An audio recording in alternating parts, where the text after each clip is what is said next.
You people should use the back." The words weren't shouted. They didn't need to be. They were laced with something colder, measured, intentional. Judge Loretta Sinclair barely had time to process them before the hands came, firm, entitled, and completely out of line. They landed on her shoulders and turned her around like she was luggage that had lost its tag. Gasps rippled through the first-class cabin. Several heads turned. One phone tilted upward to record. Loretta, steady as stone, didn't flinch further, but her eyes locked with the man standing before her. Flight attendant Richard Sloan, late 40s. Salt and pepper crew cut, name tag polished, authority unearned. "I am seated in 1A, she said, her voice calm, resonant, practiced. He smirked. "Then I'm sure you can find your way back there." She turned away, not in defeat, but in calculation.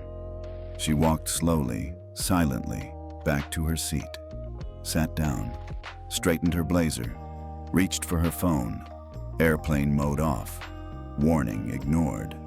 She scrolled to a contact saved under DOT Oversight, Direct. Her fingers didn't tremble as she typed, "Activate Protocol S3, immediate review. Hold jet reach allocations. Send." Seat 1A had just declared war. 10 minutes earlier, Flight 2270 from New York to Detroit had felt entirely routine. The scent of citrus cleaner clung to the leather seats. Loretta had boarded with the quiet elegance of a woman who didn't need to prove she belonged. At 70 years old, retired from the federal bench but now serving as a senior advisor to the Department of Transportation, she carried more federal leverage than anyone else on that aircraft. No one knew that. She preferred it that way. As she settled into her seat, she reviewed the keynote she was scheduled to deliver the next morning. The topic: accountability and equity in federal transportation funding. The irony had not yet struck. A man 2 rows back argued with a toddler. The woman across the aisle tapped a Bluetooth keyboard like she was coding NASA's launch sequence. Loretta barely noticed. She was marking a section in the funding ledger, the line detailing $4.2 billion in proposed grants to 9 U.S. airports. 3 of them were operated by a vendor under review, Jet Reach, the same airline she was now flying. She sipped the last of her water and pressed the call button. She waited. Richard Sloan appeared. His expression said he didn't like being summoned. "Yes? May I have a glass of water, please?" "We'll begin beverage service after takeoff." That was all. No eye contact, no courtesy. He walked away. Loretta exhaled through her nose. One of those days. They were airborne 15 minutes later. As the seatbelt sign flicked off, she took out her leather-bound notebook. She began cross-referencing dates of compliance audits with vendor claims. Her mind moved with clinical precision. Then her bladder interrupted the flow. She stood and made her way toward the first-class lavatory. She was 3 steps from the door when Richard stepped directly into her path. "Excuse me, ma'am," he said loudly. "First-class lavatory is for first-class passengers only." She blinked. "Seat 1A. I'll need to see your boarding pass." "It's at my seat. You watched me board and sit. Then feel free to return and retrieve it. Otherwise, restrooms in the back are available." He stepped closer, invading her space. Then he laid hands on her. "The rest, you already know." She sent the message. Then she sat. Outside, clouds slid past the window like nothing had happened. But the system had just been activated. Miles away, in a secure server inside the Department of Transportation, a red alert triggered an automated chain of internal reviews. Contracts flagged, payments held, calls made. Jet Reach would feel the frost of $4.2 billion being yanked mid-flight. And Flight 2270 hadn't even started descending yet. Detroit had always reminded Judge Loretta Sinclair of unfinished symphonies. Grit beneath revival, elegance under repair. It was a city clawing its way back to dignity, and Loretta admired that. Not because she pitied it, but because she understood it. She was born in Birmingham, Alabama, in 1953, 2 blocks from a church that was later bombed in a blast meant to silence voices like hers. Her father, Lieutenant Walter Sinclair, had been one of the original Tuskegee Airmen. When he returned from the war, medals on his chest and grit in his jaw, he was denied service at the very bus station he'd helped defend. But he never stopped wearing his uniform. "Dignity," he'd say, "isn't how they treat you. It's how you carry the truth about yourself." Loretta had carried that truth all the way to Harvard Law School, where she was one of only 7 black women in her entering class. She remembered walking into lecture halls and feeling eyes slide across her like she was misfiled paperwork. It never broke her, but it built her armor. Brick by brick, silence by silence. Now, at 70, she had traded her robe for a sharp navy pantsuit and a position that didn't require a gavel to move policy. As senior policy advisor to the U.S. Department of Transportation, she was one of the few people in the country with unilateral discretion to pause or approve federal infrastructure grants. She had real power, quiet power, and that made people uneasy. They preferred their regulators loud and messy, not composed, not calculating. Loretta smiled slightly as the plane cruised above the clouds. The Jet Reach crew didn't know who she was. They didn't know she'd been slated to deliver the keynote address the following morning at the Midwest Aviation Equity Conference in Detroit, where she would outline the Sinclair Index, a new scoring system for airport vendors that factored in civil rights compliance, customer complaints, and diversity benchmarks. They certainly didn't know she was the one holding the pen over $4.2 billion in modernization funds. Their ignorance wouldn't save them. In Seat 2C, a young executive named Brian Hahn noticed the unusual stiffness between Loretta and the flight attendant. He didn't know the full story yet, but something had shifted in the air. The moment Richard laid hands on the woman in 1A, Brian's instincts kicked in. A quiet wrongness. He had been in boardrooms where racism wore a Rolex and spoke in budget speak.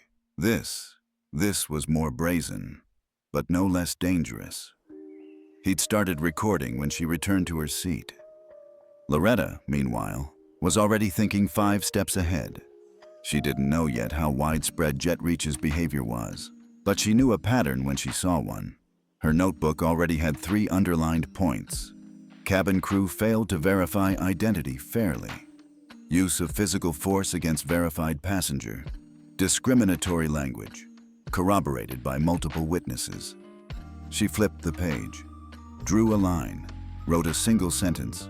"If this happens to me, it's happening to people with no voice." Her job wasn't just to be right, it was to be responsible. She opened her secure government app and began drafting a formal notification to DOT Deputy Director Harold Meacham. Subject: Preliminary grounds for emergency funding hold. Jet Reach Operating Group. Rationale: violation of passenger rights. Evidence of systemic discrimination by crew member on Flight 2270. Requesting immediate compliance audit suspension and facility review for terminals under Jet Reach control. 15 rows behind her, in economy, a quiet woman in her 40s named Nadine Lowe, pediatric nurse, mother of 3, and frequent flyer, had noticed everything. She had seen how Loretta was treated, how the white man in 2B was offered bourbon and a blanket before wheels up, while Loretta got water without lemon, and not even that at first. Nadine whispered to her seatmate, an older man in a Motor City ball cap. "Did you see that?" He nodded. "Shameful. That's someone's grandma." Up in the cockpit, Captain Reuben Wells had just received a secure message on his dash. "Priority instruction. Deviate course. Land Cleveland." He read it 3 times. Wells had flown for 27 years. He'd seen mechanical issues, onboard medical emergencies, airspace violations. But this was new. The instruction came not from air traffic control, but from DOT Special Operations Command, the kind of communication chain that activated during bomb threats or federal enforcement actions. He glanced at First Officer Denise Liu, who raised an eyebrow. "Get us rerouted," he said. "And alert cabin crew. This ride just changed altitude." Back in 1A, Loretta received the automated confirmation ping on her phone. S3 activation confirmed. She closed the phone gently and leaned back, eyes on the clouds. She wasn't angry. She was steady. The worst kind of accountability for the arrogant was the one that didn't arrive with a yell, but with a whisper and a folder. The next time Richard passed by her row, he noticed something odd. The man across from Loretta was openly filming him. The woman in 2D stared at him like she knew something he didn't. He straightened his tie, walked faster. In the galley, Richard met eyes with Ava, a junior flight attendant on only her 5th full route. "What's going on?" she asked quietly. "Mind your business," he snapped. But Ava didn't mind her business. She opened the crew portal app. She tapped into the onboard log. She created a private entry. Observed interaction between lit attendant and passenger in seat 1A. Tone discriminatory. Physical contact occurred. Witnessed by multiple passengers. She paused. Then she clicked Send to FAA watch log. It was anonymous, but it was official. She'd done what she could. For now. 32,000 feet below, in Washington, D.C., Harold Meacham was looking at the same red blinking alert on his screen. He recognized the S3 code. He'd only ever seen it once before. "Loretta," he muttered. He picked up the phone. "Put jet reach on internal freeze," he told his assistant. "And tell FAA we're launching a level 1 audit of their terminals." His tone was clipped. He wasn't angry either. He was afraid. Because he knew if Loretta Sinclair was pressing S3, it wasn't just about a bad flight. It was about something bigger. And it had already begun. Richard Sloan didn't like being watched. Not by passengers. Not by his junior colleague Ava with her wide, worried eyes. And especially not by the woman in 1A, who hadn't raised her voice once, but now seemed to radiate some unseen authority. He adjusted the cuffs of his uniform shirt and picked up the silver water pitcher. He had a routine. A process. First class wasn't just about service. It was about signaling status. It was where he could pretend, even for a few hours, that he was part of the echelon he served. He began with seat 2B, a white man in his late 40s who barely looked up from his laptop. "Sparkling water with lemon," Richard offered smoothly, already placing the napkin with the airline logo carefully on the tray table. Next was 2D. "Would you like some Prosecco, ma'am? Or perhaps our fruit and cheese plate?" The woman smiled politely and accepted both.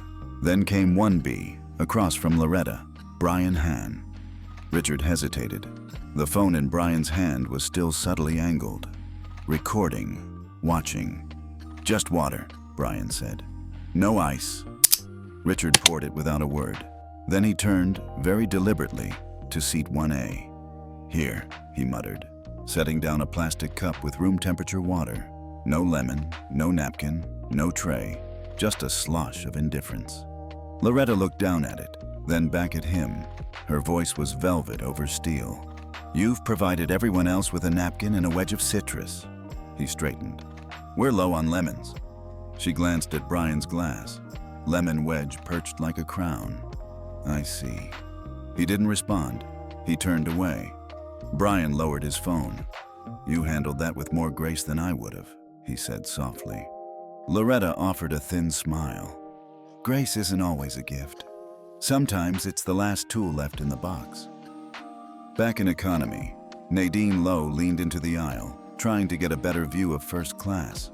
She wasn't trying to be nosy, at least not for her own sake. But when you were a black woman in America, and you saw another black woman being dismissed, disrespected, or degraded in public, you paid attention. She tapped the older man in the ball cap. "Something's going on up there," he nodded. "My gut tells me that flight attendant's about to learn who he just messed with." In the rear galley, Ava stood still, eyes fixed on the crew tablet. Her fingers hovered over the screen. She had never filed an FAA log entry before, but she had watched Richard. Watched how his eyes changed when he addressed black passengers, how his tone shifted, how his body leaned in with just a little too much dominance. She remembered her first week of training. Victoria, the senior flight lead, had told her, "Don't escalate. Don't file things you can't prove. Passengers play the race card all the time. Let it go unless they threaten violence." But what she'd seen today, this wasn't a misunderstanding. This was a pattern. She looked over her shoulder. No one in the galley. She tapped again. FAA watch entry confirmed. Ava exhaled. Her hands were trembling. Back in first class, Loretta was reviewing the funding matrix when the captain's voice came over the speaker. Ladies and gentlemen, this is your captain. We've received updated routing instructions from air traffic control and will be making an unscheduled landing in Cleveland. Please remain seated with your seatbelts fastened. Flight attendants, prepare the cabin. Richard froze mid-step. Cleveland. This flight was supposed to be non-stop to Detroit. He made his way quickly to the galley and pulled aside Ava. Did the captain say Cleveland? She nodded. Sounds like it. He furrowed his brow. Why? Ava shrugged. Could be anything. Weather? Security? But Richard's stomach dropped. He turned to look toward seat 1A. Loretta Sinclair was calmly placing her notebook back into her leather satchel. She looked entirely unbothered, which terrified him. 20 minutes later, the plane began its descent. From her window seat, Loretta could already see the flashing lights on the tarmac. 3 SUVs, 1 unmarked van, and a familiar insignia. Department of Transportation, Office of Federal Compliance. She didn't smile. She didn't smirk. She simply waited.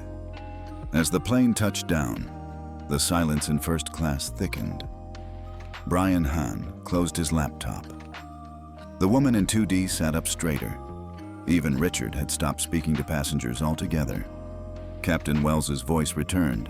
Ladies and gentlemen, please remain seated while we await clearance. Our ground team will be boarding shortly for an important compliance matter. Richard's hands were clammy. He looked around the cabin. No one met his eyes. In economy, Nadine turned to the older man. That's not normal. Nope. You think it's because of her? I'd bet my pension. The door opened with a pressurized hiss. 3 officials boarded. 1 woman with a Department of Transportation badge, 1 man from the FAA, and a third, tall, broad-shouldered, with a soft southern drawl. Federal Compliance Team, he said. We're here to speak with the lead flight attendant and a passenger in seat 1A. Loretta stood. No fear, no hesitation. She reached into her jacket and pulled out her federal ID. Judge Loretta Sinclair, DOT Senior Policy Advisor. Richard's knees buckled slightly. The man from FAA raised an eyebrow. Ma'am, we've received notice of a protocol activation. Are you the reporting party?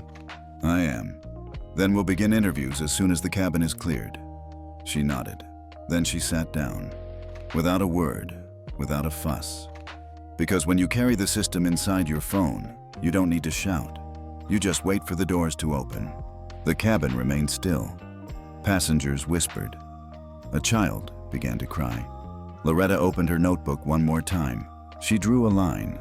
Under it, she wrote, "Every seat has a number, but not every passenger has a voice. Today, I used mine." When the door to Flight 2270 opened on the Cleveland tarmac, it wasn't just the frigid gust of winter air that swept into the cabin. It was the unmistakable chill of accountability. Richard Sloane's throat went dry. He watched as 3 officials boarded in silence, clipboards in hand, expressions unreadable.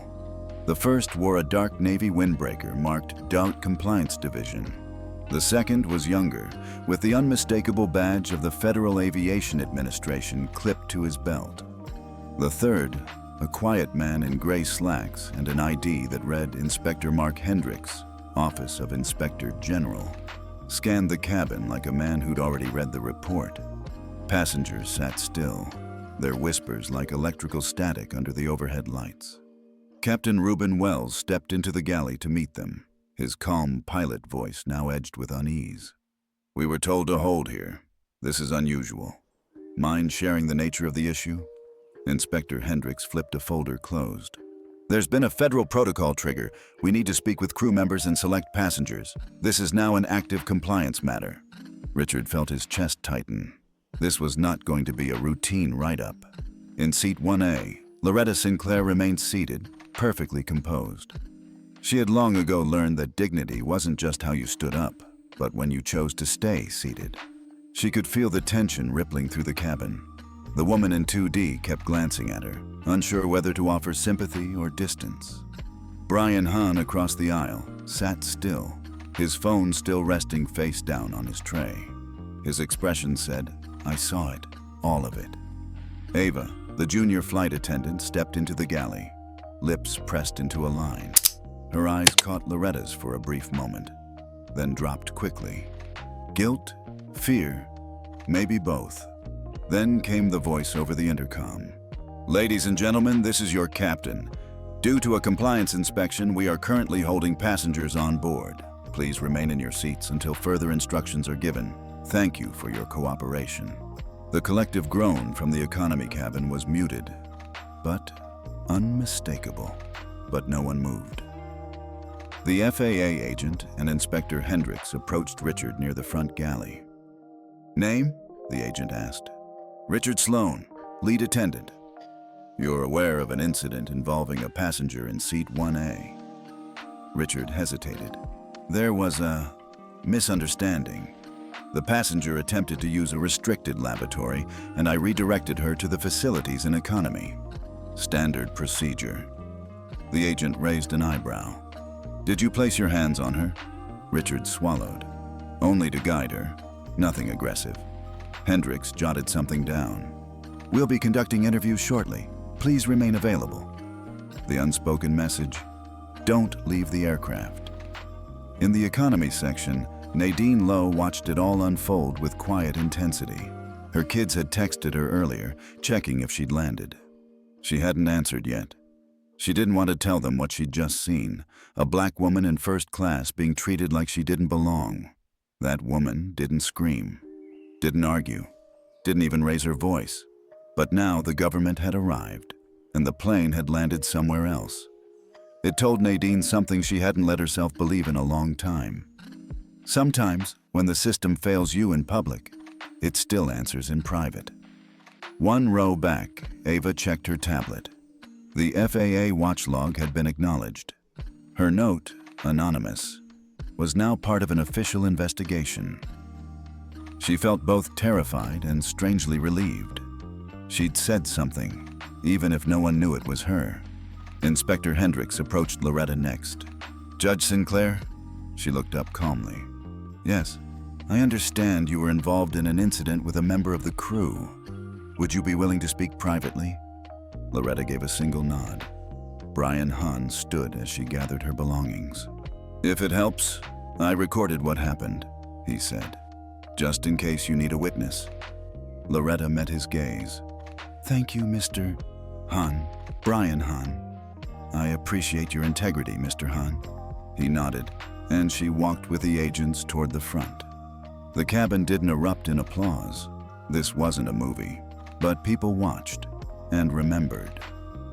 The interview room inside the Cleveland terminal was small, sterile, functional. Loretta sat across from the three agents, her ID already scanned, her credentials already verified. "We understand you initiated an S3 protocol," Hendricks said. "I did. Can you walk us through what occurred?" She recounted everything, not with emotion, but with precision.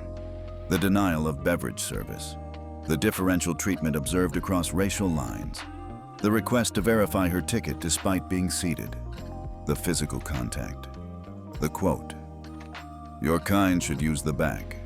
There was a moment of silence. "Are you certain of the exact phrasing?" the FAA agent asked. "I am. I don't mishear that kind of language. Not after a lifetime of hearing it." They nodded. "Do you wish to file a formal complaint?" "No," Loretta said. "I wish to document a pattern. What happens to me today is happening to others with less recourse. That's the real problem." Hendricks leaned back. "We've received a number of witness statements, including one from a crew member. There's also a passenger recording corroborating your account. This will move quickly." "Good," Loretta said. She stood. "Because I have a speech to give tomorrow, and a billion-dollar checkbook that's no longer open to jet reach." Back on the plane, passengers were finally deplaning, one row at a time. Richard was pulled aside by another compliance officer. Ava, still quiet, handed out water bottles in economy. As Loretta stepped off the jet bridge, a Skyreach executive in a blazer 2 sizes too big rushed toward her. "Judge Sinclair, on behalf of the airline, I want to deeply apologize." She raised one hand. "I'm not interested in apologies." He froze. "I'm interested in infrastructure, in systems, in whether your company treats dignity as a PR issue or a policy." And with that, she walked past him, out into the terminal, into the next phase, into the part where justice wasn't just poetic, it was funded. Have you ever witnessed someone quietly stand up against injustice and win without raising their voice? If you believe real power doesn't yell, it enacts policy. Drop a comment with the word integrity. And if you're tired of people getting away with discrimination in public spaces, hit the like button. Because justice isn't always loud, but it always lands. By the time Loretta Sinclair arrived at the terminal conference room set aside for compliance interviews, the news had already spread beyond Cleveland Hopkins International. A federal judge had been pushed by a flight attendant. A plane had been rerouted. Federal investigators had boarded. And the woman in 1A, she wasn't just anyone. She was the one holding the pen over $4.2 billion. Across the terminal, Inspector Mark Hendricks briefed his team in low tones. "We have statements from at least 5 passengers. One junior flight attendant filed an anonymous FAA log before landing. We also have video from passenger 1B. Clear verbal confirmation of the remark, 'Your kind should use the back.'" Another agent whistled under his breath. Hendricks nodded grimly. "It's real, it's documented, and it's systemic." Systemic? Judge Sinclair filed a federal escalation code, S3. She didn't just want an apology, she triggered a structural audit. We're talking vendor-wide compliance freeze, the kind that halts payments to contractors and flags airport partnerships. Damn. Exactly. In another room, Richard Sloan sat across from 2 agents and a union representative. His confidence had deflated. Gone was the upright posture, the crisp tone. What remained was a man in damage control mode. "I've flown this route for years," he began. "There's never been a problem." The agent tapped a folder. "There have been 9 passenger complaints against you in the last 18 months, Mr. Sloan. All for differential treatment. Most were dismissed or resolved by your flight supervisor. Know who that supervisor was?" Richard shifted. "Victoria Weber." "Correct. And Victoria Weber is currently under review for suppression of discrimination logs." The agent leaned forward. "You ever refer to a passenger as your kind before?" "No," Richard said quickly. "That's not how I meant it." "How did you mean it?" "I meant economy passengers. Not racially." The second agent raised an eyebrow. "Passenger 1A was in first class. I thought she'd moved seats. I wasn't sure. Even if that were true, it wouldn't excuse physical contact or the tone." Richard glanced down. "I made a mistake." "No," the agent said flatly. "You revealed a pattern." Meanwhile, Ava sat in a quiet office with a compliance officer and an FAA liaison. Her voice was steady, but her palms were damp. "I didn't want to cause problems," she said, "but I saw it, and I couldn't ignore it." "You filed a log entry before landing?" "Yes, anonymously. I thought if I spoke up, I'd be blacklisted." The officer nodded. "You're protected, and your courage matters. Your testimony may confirm this wasn't an isolated incident." Ava blinked back tears. "I didn't want to take sides, but I've worked with Richard before. He's different with black passengers, and not in a good way." The FAA rep nodded. "You did the right thing. What you saw matters." She swallowed. "Then I'm not sorry." "You shouldn't be." By 4:00 p.m., the internal report had expanded from an in-flight incident to a full federal probe. DOT Secretary Harold Meacham held an emergency Zoom briefing with FAA leadership, the Justice Department's Civil Rights Division, and representatives from the House Transportation Committee. Judge Sinclair's statement is damning, Meacham said. The evidence is compelling, and this isn't just about one route attendant. It's about whether JetReach has enabled a pattern of discriminatory behavior. He tapped the table. We're freezing all reimbursements to JetReach for the current quarter, effective immediately. No federal dollars move until this is resolved. A murmur rose on the call. The FAA director raised a hand. Should we notify JetReach? We already did, Meacham said. Their CEO is requesting a call. I told them Judge Sinclair doesn't take PR calls. Loretta, meanwhile, was quiet. She had returned to her hotel, where a secure laptop awaited. She logged into her DOT server and reviewed the list of contractors affected by the freeze. JetReach's name appeared next to $276 million in pending disbursements. She flagged it. Non-compliant, pending investigation. She then opened her speech draft, the one she had been preparing for the Detroit conference.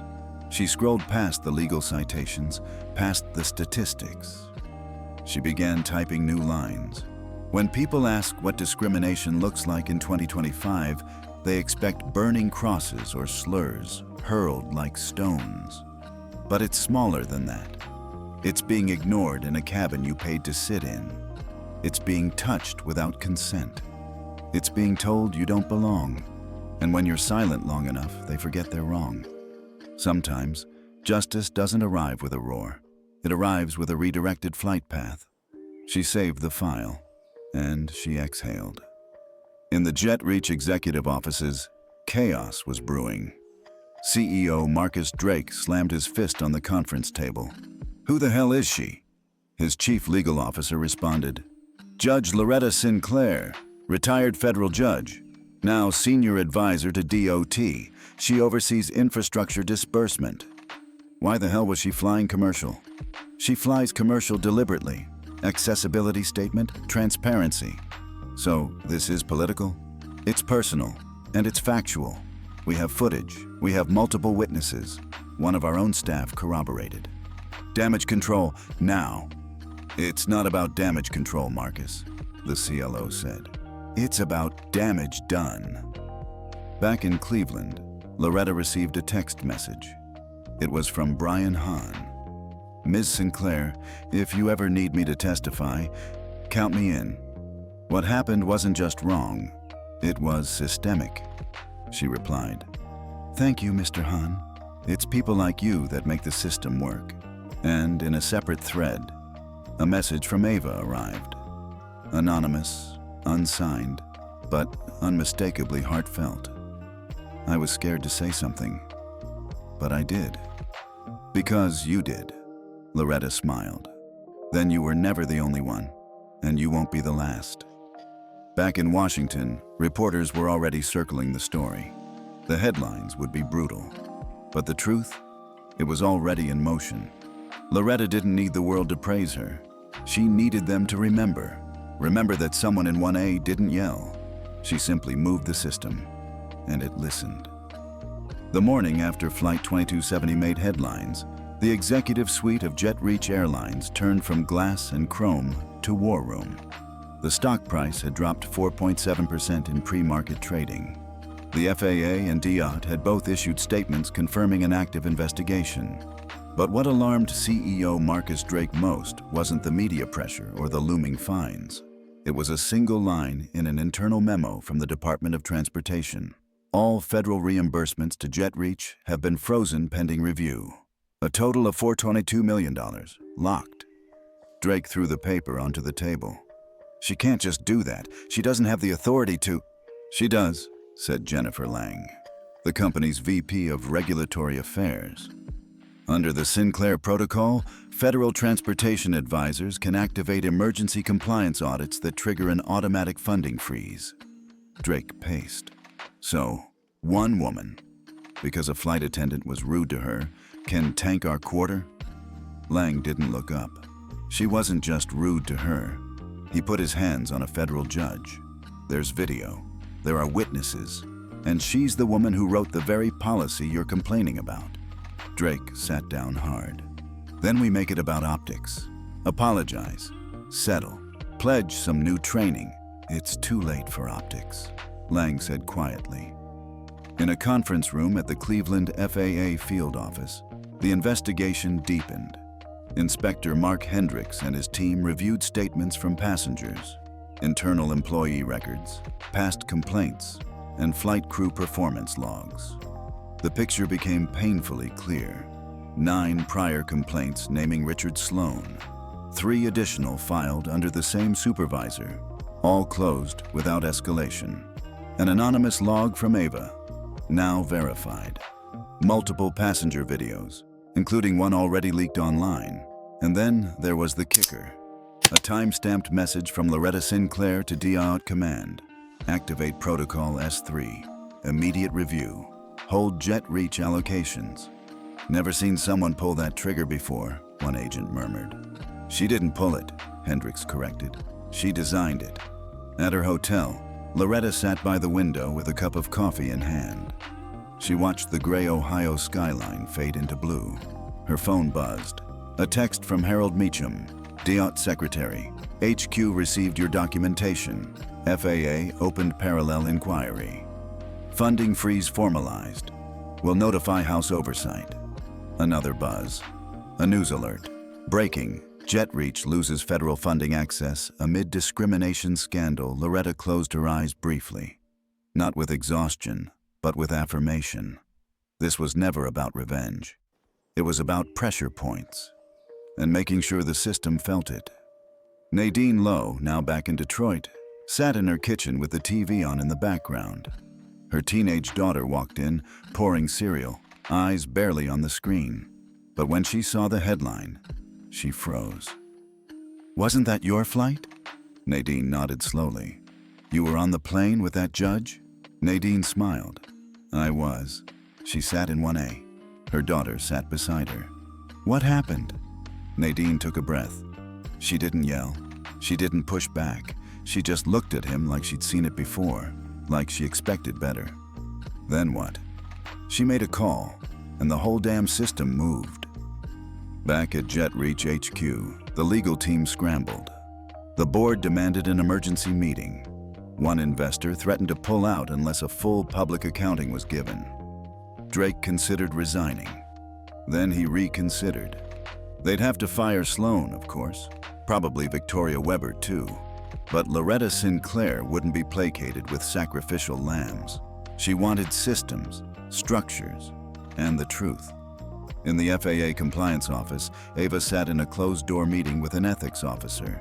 She was scared, but not quiet. I joined this airline because I believed in service, she said. But I've watched crew members decide who gets treated like they belong and who gets treated like a problem. Did you witness that behavior with Mr. Sloan directly? Yes, more than once, and I didn't say anything. Until now. Why now? Because Judge Sinclair didn't scream, and that made it louder. The ethics officer paused. You're aware you may be called to testify? Ava nodded. I'm ready. Loretta spent the afternoon in consultation with DIA counsel. They reviewed the terms of JetReach's operating licenses, their diversity and anti-discrimination filings, and the last 3 quarters of passenger complaint summaries. They cross-referenced everything. The result? A 47-page compliance failure report. It would be sent to every major airport authority in the country. JetReach's reputation wasn't just bruised, it was bleeding. That evening, Loretta took a quiet call from Brian Hahn. I wanted to say thank you, he said, for not letting it slide. She was silent a moment. Do you know how many times I've let it slide, Mr. Hahn? She asked, gently. He didn't answer. Too many. That's why this one mattered. That night, Loretta emailed her speech to the Detroit conference organizers. She added a new final line. When dignity becomes optional, justice must become mandatory. She pressed send. Then she went to bed. Tomorrow, she'd speak not as a victim, but as a reformer. Because justice didn't just land the plane. It redirected the flight path of an entire industry. Loretta Sinclair didn't expect the knock. It came at 7:14 a.m., soft but firm. She had just finished buttoning her blouse when she opened the door of her hotel suite. A young man in a crisp Diot jacket stood there, holding a manila envelope. "Judge Sinclair, Director Meacham asked me to deliver this personally. Judge Sinclair, Director Meacham asked me to deliver this personally." She thanked him, closed the door, and sat down in the armchair by the window. The sun over Cleveland was cold and pale. She opened the envelope. Inside was a printed brief. Subject: Jet Reach Internal Audit Preliminary Findings. Multiple unfiled passenger complaints. Failure to forward racial discrimination reports to HR. Supervisor interference. And a pattern of internal suppression dating back 22 months. Recommendation: terminate all relevant staff. Suspend federal contracts. Refer to DOJ for civil rights investigation. She stared at the final sentence. The culture of tolerance ends here. In Washington, Secretary Meacham stood at the podium before a press corps ready to pounce. "This is not about one flight or one crew member," he said. "It's about a pattern. It's about accountability. And it's about rebuilding public trust in aviation." A reporter raised a hand. "Will the department be pursuing criminal charges?" "That decision lies with the Department of Justice," Meacham replied. "But we're referring this for civil rights inquiry. We believe the evidence warrants it." Another voice. "What role did Judge Sinclair play in this?" Meacham's tone shifted from official to unmistakably proud. "She did what leaders are supposed to do. She didn't call the press, she called the process. She trusted the system she helped build, and she proved it still works." Back at Jet Reach, panic turned to paralysis. In a meeting with senior staff, CEO Marcus Drake slammed the final audit page on the table. "We're cooked." No one disagreed. Victoria Weber, the flight supervisor under scrutiny, sat quietly in the corner. Her face was drained of color. "We need to offer resignations. Immediately," Lang said. "If we don't, they'll rip our licenses from underneath us." Drake looked around the room. "Richard Sloan? Gone. Officially terminated. Weber?" Lang turned. "Victoria, you have 30 seconds to speak." Victoria looked up slowly. "I didn't tell him to say what he said." "No, but you buried 9 complaints," Lang snapped. "You covered for him, and for others. You treated accountability like a threat instead of a tool." Drake stood. "You're done. Effective immediately. We'll walk you out by noon." Victoria didn't argue. She simply picked up her coat and left. At the Detroit airport, conference day was in full swing. Screens in the lobby displayed Loretta Sinclair's name beside the phrase, "Keynote Speaker, Aviation Equity and Ethics." As she stepped onto the stage, there was no dramatic music, no spotlight, just quiet attention. She adjusted the mic and began. "Good morning. Yesterday I flew here through Cleveland, not by choice. The flight I boarded changed direction because something happened at 36,000 feet. Not turbulence, not weather, but something more familiar, more predictable. Something many of us know by name, but often refuse to acknowledge out loud: systemic bias." She paused. "In a cabin that cost the same for every seat, I was told I didn't belong. Not with words alone, but with actions. And then I was touched, pushed, directed to the back, as if my body didn't belong where my ticket said it did." Murmurs in the crowd. She raised a hand. "I didn't shout. I didn't demand. I didn't even explain. I made a call, and the system answered." She let it settle. "Not because I'm important, but because I am prepared. Because I documented. Because I trusted that the policies we wrote were not suggestions, but standards." She clicked the remote. A slide appeared. Sinclair Protocol Compliance Model. "We need systems that don't rely on loudness to detect injustice. Systems that work on logs, on patterns, on escalation triggers. We don't need heroes, we need process." She closed with a single line. "Power is not the ability to punish. It's the ability to reform." The room stood, not out of ceremony, but out of clarity. Meanwhile, in a coffee shop near the Jet Reach hub in Atlanta, Ava watched a live stream of the speech on her phone. She sat alone, but not unnoticed. A stranger at the next table glanced over. "You fly with them?" Ava hesitated. "Used to." The woman looked at the screen. "Hell of a thing she did." Ava nodded. "Yeah, she made us all look harder at what we tolerate." At DOAT headquarters, Secretary Meacham drafted a memo. 2. All FAA certified carriers subject mandatory protocol. Integration. Effective immediately. All commercial aviation entities must integrate Sinclair protocol within 60 days. Failure to comply will result in funding disqualification. All internal crew discrimination reports must be logged, escalated, and disclosed. Anonymous FAA watch access will be audited quarterly. He hit send. And the ripple began. In her hotel suite that night, Loretta removed her earrings and placed them gently on the nightstand. She thought of her father, how he used to sit on the porch in his Air Force jacket, even when no one saluted. She thought of all the times she'd been dismissed, looked past, patronized, and how none of them had ever stopped her. Because the most dangerous person in any room was the one who could smile through insult and still hold the pen. She reached for her notebook, wrote a single sentence. "There's blood in the system, but now the system's bleeding out the poison." She closed it, turned off the light, and slept. Tomorrow, she'd write new standards, and the industry would follow.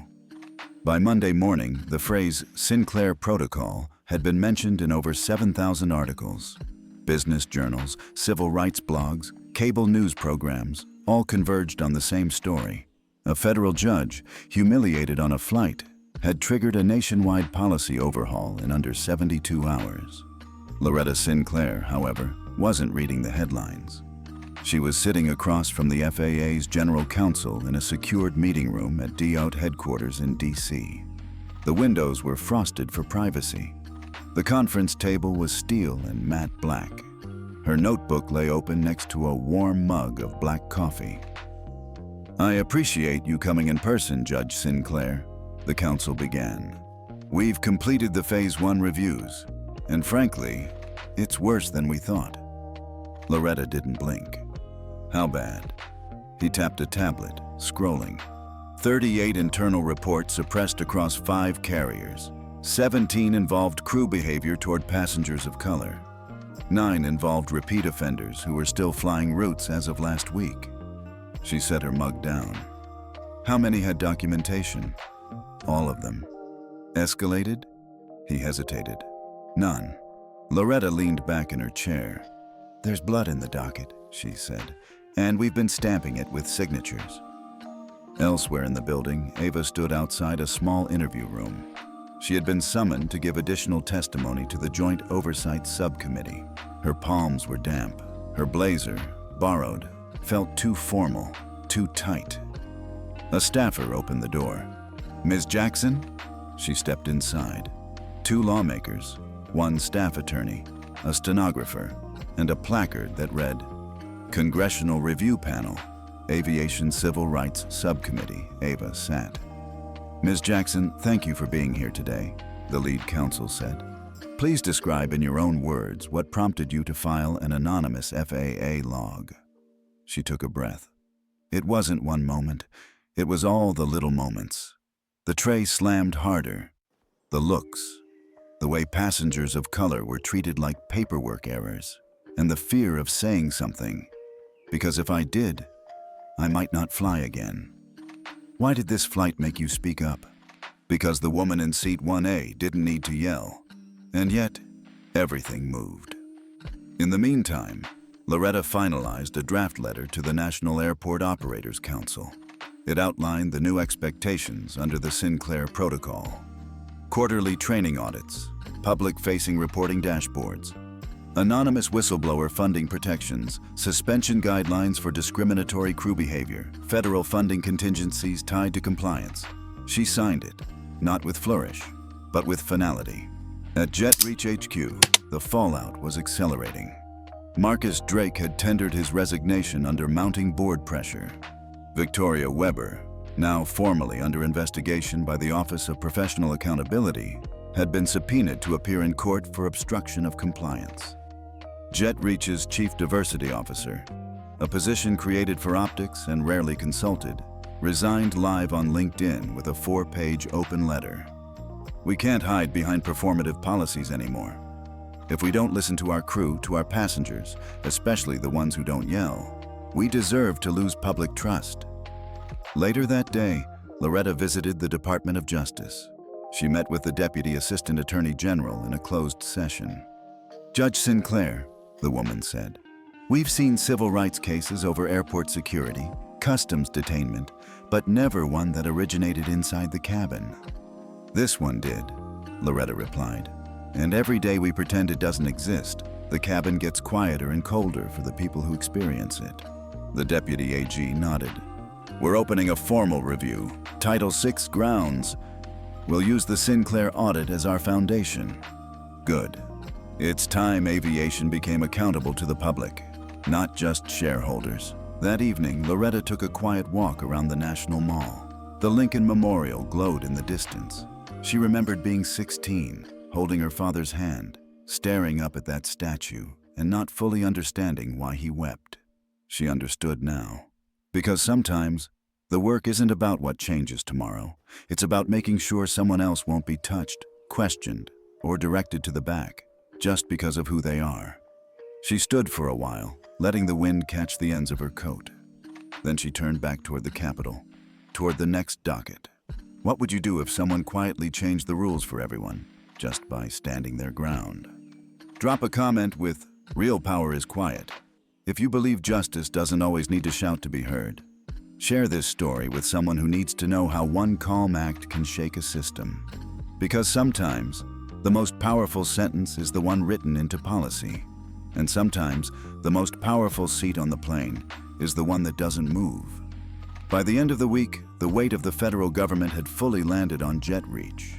Congressional hearings had been scheduled.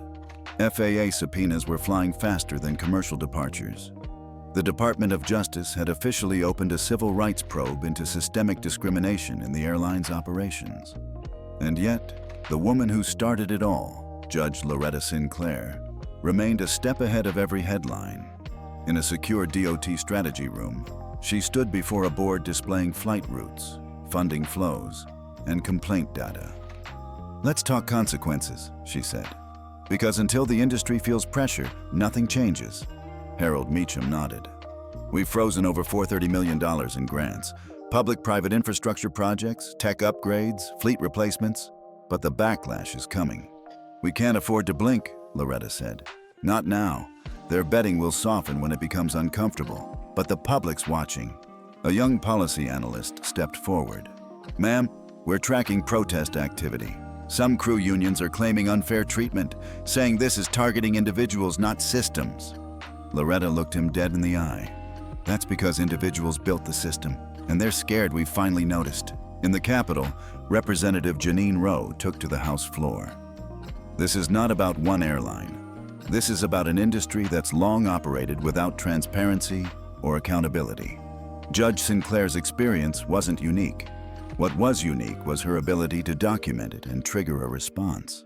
But make no mistake, there are thousands of flyers who endure the same humiliation without recourse." C-SPAN cut to a live feed as Senator Howard Clay, chair of the Senate Aviation Oversight Committee, called for a bipartisan review of airline discrimination reporting. "This is bigger than bias," he said. "This is about regulatory cowardice, agencies that refuse to act unless they're embarrassed into it." In Detroit, Loretta stepped off the train and walked alone to a small community center on the east side.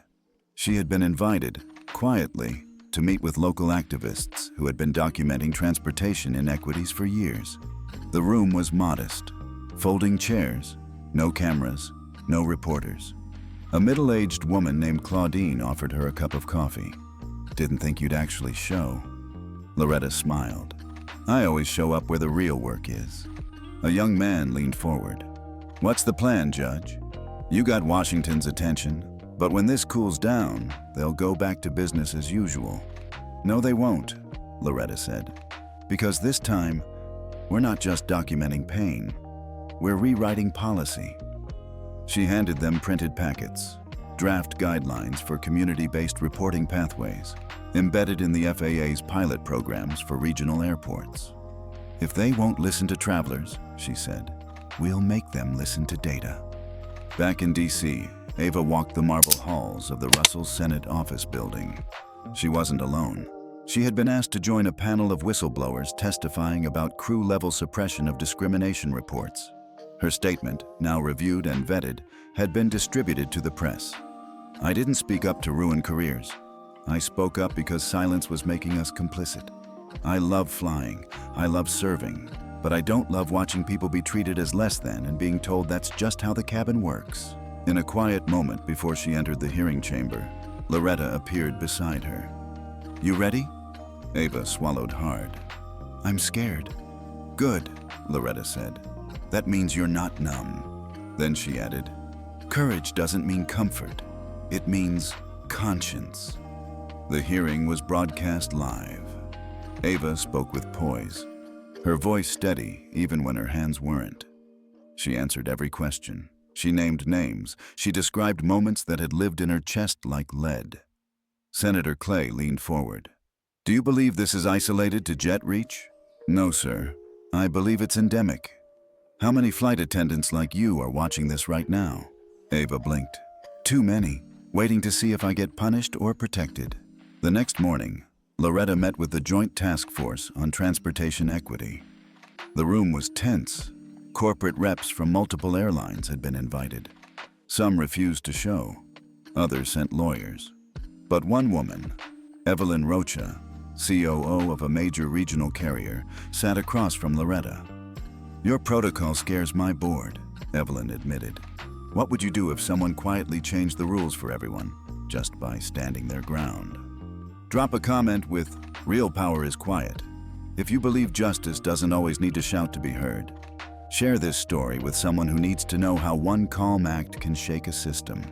Because sometimes, the most powerful sentence is the one written into policy.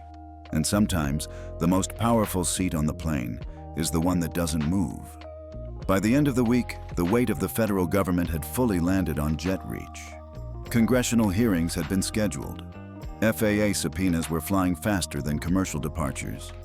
The Department of Justice had officially opened a civil rights probe into systemic discrimination in the airline's operations. And yet, the woman who started it all, Judge Loretta Sinclair, remained a step ahead of every headline. In a secure DOT strategy room, she stood before a board displaying flight routes, funding flows, and complaint data. "Let's talk consequences," she said. "Because until the industry feels pressure, nothing changes." Harold Meacham nodded. "We've frozen over $430 million in grants, public-private infrastructure projects, tech upgrades, fleet replacements, but the backlash is coming." "We can't afford to blink," Loretta said. "Not now. Their betting will soften when it becomes uncomfortable, but the public's watching." A young policy analyst stepped forward. "Ma'am, we're tracking protest activity.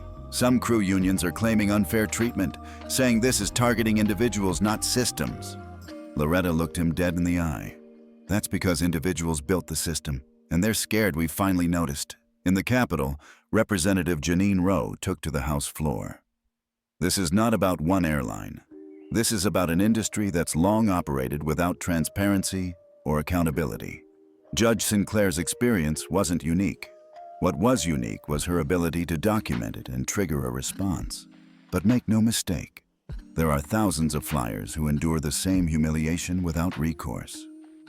C-SPAN cut to a live feed as Senator Howard Clay, chair of the Senate Aviation Oversight Committee, called for a bipartisan review of airline discrimination reporting. "This is bigger than bias," he said. "This is about regulatory cowardice, agencies that refuse to act unless they're embarrassed into it." In Detroit, Loretta stepped off the train and walked alone to a small community center on the east side. She had been invited, quietly, to meet with local activists who had been documenting transportation inequities for years. The room was modest. Folding chairs, no cameras, no reporters. A middle-aged woman named Claudine offered her a cup of coffee. "Didn't think you'd actually show." Loretta smiled. "I always show up where the real work is." A young man leaned forward. What's the plan, Judge? You got Washington's attention, but when this cools down, they'll go back to business as usual. No, they won't, Loretta said. Because this time, we're not just documenting pain, we're rewriting policy. She handed them printed packets, draft guidelines for community-based reporting pathways, embedded in the FAA's pilot programs for regional airports. If they won't listen to travelers, she said, we'll make them listen to data. Back in D.C., Ava walked the marble halls of the Russell Senate office building. She wasn't alone. She had been asked to join a panel of whistleblowers testifying about crew-level suppression of discrimination reports.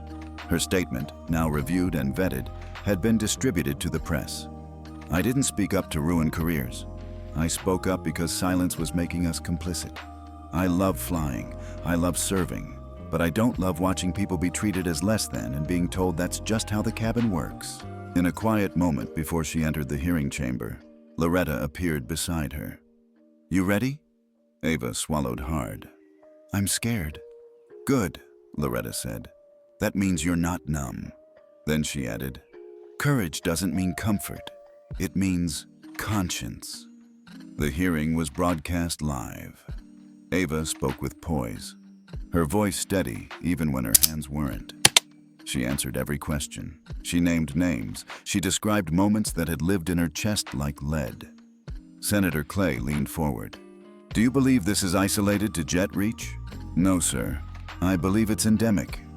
How many flight attendants like you are watching this right now? Ava blinked. Too many, waiting to see if I get punished or protected. The next morning, Loretta met with the Joint Task Force on Transportation Equity. The room was tense. Corporate reps from multiple airlines had been invited. Some refused to show. Others sent lawyers. But one woman, Evelyn Rocha, COO of a major regional carrier, sat across from Loretta. Your protocol scares my board, Evelyn admitted. It should, Loretta replied. But not because of what it punishes, because of what it demands, honesty. What do you want from us? Truth, compliance, and to stop pretending discrimination is an accident. Outside the FAA headquarters, reporters gathered for what had now become a daily scene. Loretta had declined most interviews, but today she stepped to the mic. No passenger should need a title to be treated with dignity, she said. And no crew member should have to risk their job to defend that dignity. We are not interested in press cycles. We are interested in permanent reform. Then she turned and walked back inside. At home that night, Loretta sat with an unopened envelope from the office of the White House liaison. She hadn't asked for recognition, but inside was a handwritten note. Thank you for restoring faith in the system you helped build. This country needs more stewards and fewer stars. POTUS. She placed the card in her drawer, not because she needed validation, but because it reminded her, systems don't change when power speaks. They change when power listens. And this time, it had. The pressure was on, and it wasn't coming from below. It was coming from the top. Loretta Sinclair didn't want a statue. She didn't want a round of applause or a Senate resolution or a photo op at the White House. Those things came and went like the tides. What she wanted, what she had always wanted, was for the next black woman who boarded a plane to be left alone. No scrutiny, no second guessing, no hands on her shoulders guiding her where she didn't need to go, just a seat, paid for, reserved, respected. On Wednesday morning, she returned to the one place no one expected her to go, the airport. She arrived alone, with a roller bag and a scarf wrapped tight against the wind. Her itinerary was short: Washington to Atlanta, to meet with a coalition of regional airport compliance officers. The booking had been made under her usual name, no aliases, no security flags. The carrier, not JetReach, but one of their competitors. Still, as she stood in line for TSA, Loretta could feel the buzz building. A young agent whispered to his colleague, "That's her, right? Seat 1A?" The colleague nodded. Loretta didn't acknowledge them. She just waited. She didn't cut the line, didn't flash her badge. She just moved forward, like everyone else. At the gate, a flight attendant named Miriam scanned boarding passes. When Loretta approached, Miriam paused. "Judge Sinclair," she said softly. "It's an honor." Loretta smiled faintly. "Thank you, but it's just Ms. Sinclair today." Miriam nodded, eyes bright. "Still, thank you for what you've done. My niece is training to be a flight attendant next month, and she finally believes there's a place for her in this sky." Loretta said nothing, but she reached out and gently touched Miriam's hand. In the cockpit, Captain Raiden Lee reviewed the manifest. He saw the name. He knew the story. Before the flight, he spoke briefly to the crew. "We have a VIP on board today," he said. "Not because she's famous, but because she's fair. Let's make sure today the cabin reflects the values we say we believe in." No one objected. They just nodded. Because some reputations travel ahead of you. And this one had wings. Loretta took her seat in 1A. No one questioned her. No one hovered over her boarding pass. A cup of water arrived with lemon, ice, and a napkin folded just so. She opened her leather notebook and jotted one line. "No policy is effective until it arrives in practice." The cabin door closed, and the flight took off. In Atlanta, she met with the Airport Equity Task Force, a collection of compliance directors, civil rights monitors, and union liaisons from 14 regional hubs. The room wasn't flashy. No banners, no cameras. But what it lacked in spectacle, it made up for in clarity. "Let's cut through it," Loretta said. "You've seen the protocols. You've read the audit summaries. What's broken?" The man from Memphis raised a hand. "Internal complaint reports are routed through supervisors who often know the offenders. That's where it dies." The woman from Tulsa nodded. "Passengers don't know where to go, and crew don't trust the system to protect them." Loretta leaned forward. "Then we fix that. We design around fear, not through it." She unveiled a draft tool, a digital platform allowing real-time, anonymous reporting for both passengers and crew, verified through independent third-party review. No internal suppression, no buried emails, just data, transparent, auditable, actionable. The room fell silent, until someone clapped, then another, and then they all did. Not for her, but for the fact that it was possible. That afternoon, a reporter caught up with Loretta outside the terminal. "Judge Sinclair, how does it feel to fly again after everything that's happened?" She paused, then answered, "It feels the same and different. Same seat, same air. But this time, the system followed me on board." That night in her hotel, Loretta received a message from a high school debate team in South Carolina. It read, "We quoted you in our regional final. The part where you said, 'Courage doesn't mean comfort, it means conscience.' We won. Thank you for showing us how to speak without shouting." Loretta replied simply, "Then you've already learned the most important rule. Lead seated, speak when it counts, and never let them move you without reason." In the weeks that followed, the air seemed different. Not thinner, not warmer, but watched. The industry was watching itself. It began with memos, then videos, then mandatory training sessions that no longer felt like corporate theater. And behind all of it, without fanfare or self-congratulation, stood a woman who had taken a seat, held her silence, and moved a system. Loretta Sinclair. By late February, the Sinclair Protocol had been adopted by 7 major U.S. carriers and over 120 regional airports.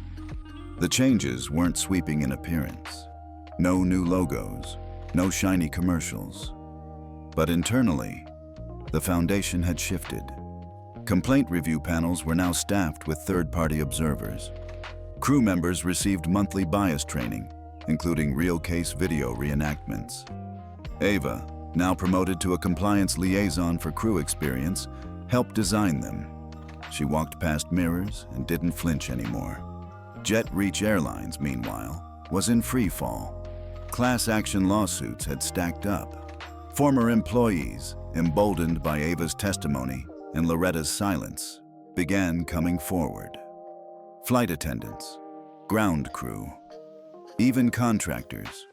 One by one, they described a culture of look-away management and racial double standards.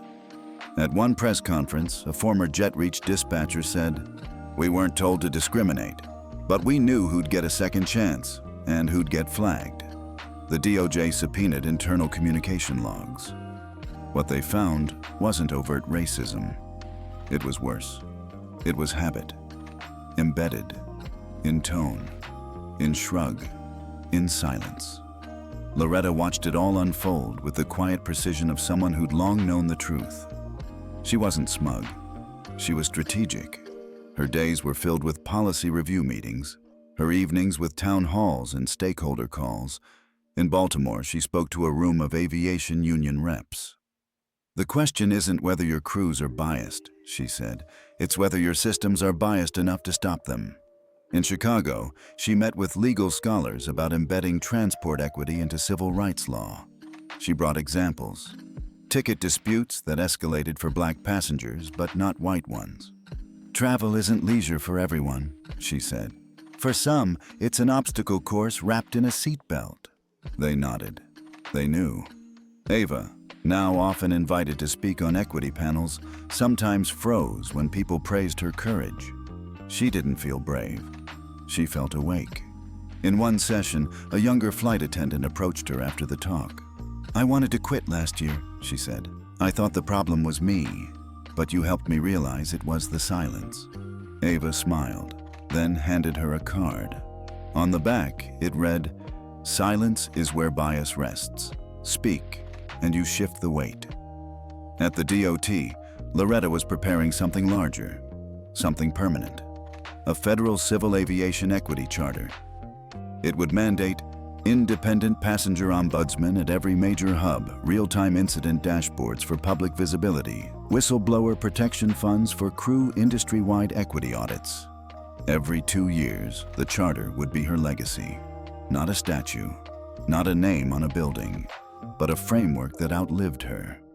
Then, one Tuesday morning, her phone buzzed. A new number. She picked up. A voice on the line said, "Judge Sinclair, this is Acting Administrator Rowland from the FAA. The President would like to meet with you, in private." She was silent. Then, "When?" "Tomorrow, White House West Wing, 10:15. She arrived in a dark suit, no aides, no entourage. A Marine opened the door. Inside, in a quiet side office, the President stood and extended a hand. "Judge Sinclair," he said, "thank you for saving us from ourselves."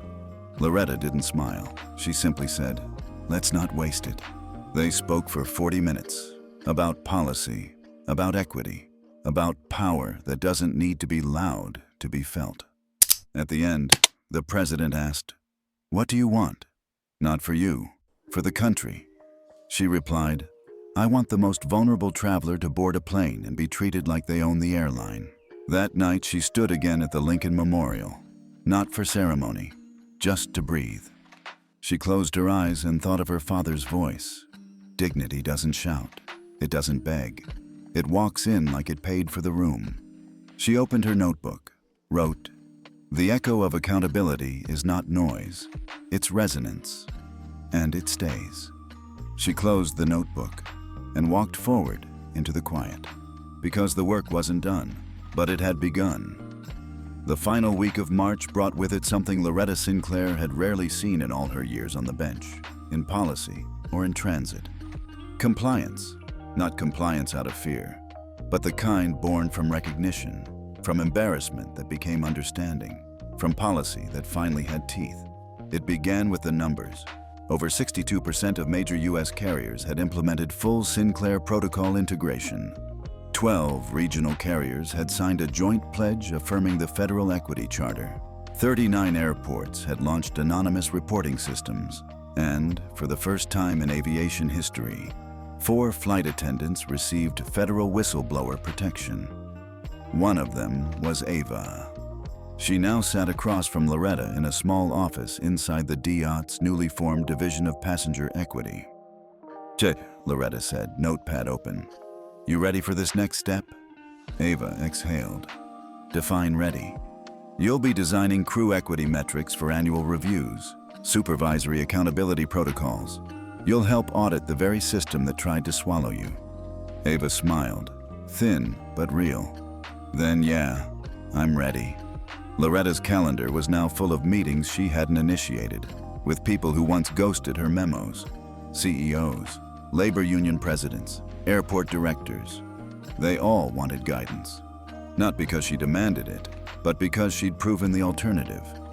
In New York, the head of a major airline sat across from her in a soundproof boardroom. You wrecked us, he said. Public trust, internal morale, everything. Loretta folded her hands. No, she said. You wrecked yourself. I just held up a mirror. At the FAA, the newly required equity dashboard launched in beta. Each carrier's complaint data would now be public. Crew discipline metrics, passenger satisfaction gaps across demographic groups. At the top of the homepage, a quote from Loretta Sinclair. Transparency isn't punishment, it's prevention. The president formally signed the Civil Aviation Equity Charter on a Thursday morning. Loretta wasn't there. She didn't want to be. She spent that morning at a small community law clinic in Richmond, Virginia, speaking with law students about systemic repair. One of them asked, "How do you stay calm in the face of insult?" She said, "I don't stay calm. I stay collected. Calm is what you show. Collected is what you bring with you." That night, she received a message from Thomas Keller, the tech CEO who had recorded the original incident. We're building a bias detection API for crew scheduling systems. If algorithms can optimize fuel, they can flag risk. Want to help us train the model? She replied, only if you agree bias doesn't always wear a uniform. Sometimes it sits in first class. He responded, understood. Let's build something that doesn't blink. Across the country, social media was awash with #Seat1A stories. People shared moments of subtle bias, of recovery, of confrontation without escalation. A young black girl posted a photo from her first solo flight. He asked if I was lost. I showed him my ticket. Then I sat in 1A and smiled the whole way. Thank you, Judge Sinclair. Loretta saw it and saved it. Not for her own pride, but because it was working. The shift, the seat. At the White House, a junior staffer drafted a proposal to name a federal equity initiative after her. Loretta declined. She wrote back, name it after the girl who flew solo. She's who we did this for. In Atlanta, a JetReach board member held a press conference. We failed, he said. Not just a judge, not just our crew, but every flyer who watched how we responded and saw nothing. The airline announced a 5-year restructuring, independent audits, and a $75 million reparative investment in equitable travel initiatives. They didn't ask Loretta to endorse it. She wouldn't have anyway. But the change, she'd take it. In the quiet of her home, Loretta reflected on the last 3 months. It started with a seat, a push, a phrase. Your kind should use the back. And it ended with a signature, but not hers. The country had signed on, not perfectly, not universally, but deliberately. She opened her notebook one last time, wrote, the seat was mine, but the weight was everyone's. Now we carry it together. She closed the book, turned out the light, and let the system run. Have you ever felt powerless in a system built to ignore people like you? If you believe justice doesn't begin with anger, but with action, drop a comment with, it starts with the seat.